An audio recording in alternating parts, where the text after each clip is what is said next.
నిన్నటి వరకు రాహుల్ గాంధీ మీద ఈయన రిజర్వేషన్ కు వ్యతిరేకం అని ఒకసారి, రెండోసారి ఏమంటాడంటే కులాలలో చిచ్చు పెట్టడానికి దేశాన్ని విభజన చేయాలి అనేది రెండోసారి. ఇప్పుడు మూడో పాయింట్ అన్నాడు ఆయన, రాజీవ్ గాంధీ రిజర్వేషన్ కు వ్యతిరేకం అంటాడేంది? అదే రాజీవ్ గాంధీ నేను పిసిసి ప్రెసిడెంట్ అయినప్పుడు ఎగ్జిక్యూటివ్ అడిగిన how I can follow the executive అని ఆయన అడిగిండు. హౌ యు ఆర్ మేకింగ్ అంటే according to your mother she was the social justice, కాబట్టి నేను ఆ విధంగానే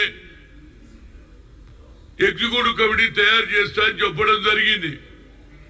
అప్పుడు 23 జిల్లాలు ఉంటే ఆల్మోస్ట్ ఆల్ 13 నుంచి 14 జిల్లాల్లో బీసీ ఎస్సీ ఎస్టీలను వేశానంటే మోర్ దాన్ 60% వేసినా లేదా? అలాంటి నాయకుడిని కూడా ఇవాళ ఆయన చనిపోతే ఆయన మీద కూడా కామెంట్ చేస్తున్నాడు. ఇది ఎక్కడ న్యాయం? నాకు అర్థం. రాజీవ్ గాంధీ వచ్చి చెప్తాడా?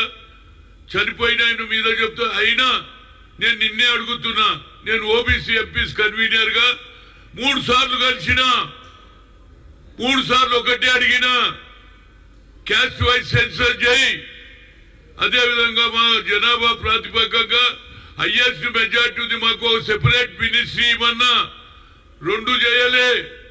ఇవాళ కొత్త నాటకం ఆడుతున్నావు. అసలు నువ్వు రిజర్వేషన్ ఫేవరా వ్యతిరేకమా నాకు కావాలి. ఎందుకంటే రోజు పాటు చనిపోయినోడు వచ్చి చెప్తాడే. రాజీవ్ గాంధీని కూడా ఆయన వాడుకోవడానికి ప్రయత్నం చేసి చనిపోయిన వచ్చి రిప్లై ఇస్తాడా? ఏంది నాకు అర్థం కాదు. బీజేపీ వాళ్ళది అసలు వాళ్ళది అర్థమే అయితే లేదు. వాళ్ళు రిజర్వేషన్ కు ఫేవరా వ్యతిరేకమా? నరేంద్ర మోడీ చెప్పాలి. రాహుల్ గాంధీ ఏమంటున్నాడు, కింది స్థాయిలో మెజార్టీ పాపులేషన్ ఉన్నటువంటి 90% కు అన్యాయం జరుగుతుంది, 10% ఉన్న వాళ్ళు ఎంజాయ్ చేస్తున్నారు కాబట్టి కులగన జరగాలి. ఇది ఎక్స్రే.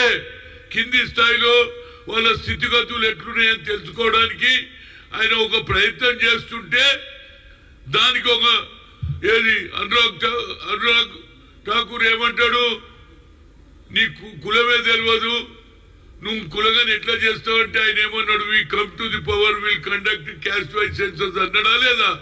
పార్లమెంట్ లో బిల్లు పెడతారా లేదా? అది కమిట్మెంట్ మాది. ఇందిరాగాంధీ భూ సంస్కరణ చేసింది, దున్నేవాడికే భూమి ఇచ్చింది, బ్యాంకు నేషనలైజ్ చేసిన ఆ కుటుంబాన్ని పట్టుకొని ఇవాళ వాళ్ళకి ఏం దోస్తలేదు. ఎంతసేపటికి ఈ రిజర్వేషన్లనే మాట్లాడుతున్నాడు. నువ్వేం చేసినావు చెప్పు. ఈ 10 ఏళ్లలో నీకు నువ్వే ఒక బీసీ అంటావు కదా, ఏ బీసీలకు సాయం చేసినావు చెప్పుమని అడుగుతున్నా యాజ్ ఓబీసీ ఎంపీస్ కన్వీనర్ గా. ఇదెక్కడ న్యాయం అండి? చనిపోయిన పేరెత్తుతాడు. రాజీవ్ గాంధీ వ్యతిరేకం, ఏది రిజర్వేషన్ కు వ్యతిరేకం అంటాడేది? ఎప్పుడు అన్నాడు రా బాబు? నాకైతే తెలియదు. నేను పీసీసీ ఉన్నప్పుడు ఆయననే అన్నాడు సోషల్ జస్టిస్ చేయమన్నాడు. పోగానే తయారు చేస్తే 5 నిమిషాలలో సంతకం చేసిండు. ఒక్కొక్క ఎగ్జిక్యూటివ్ 6 నెలలు, ఏడాది అవుతుంది. అలాంటిది నా మీద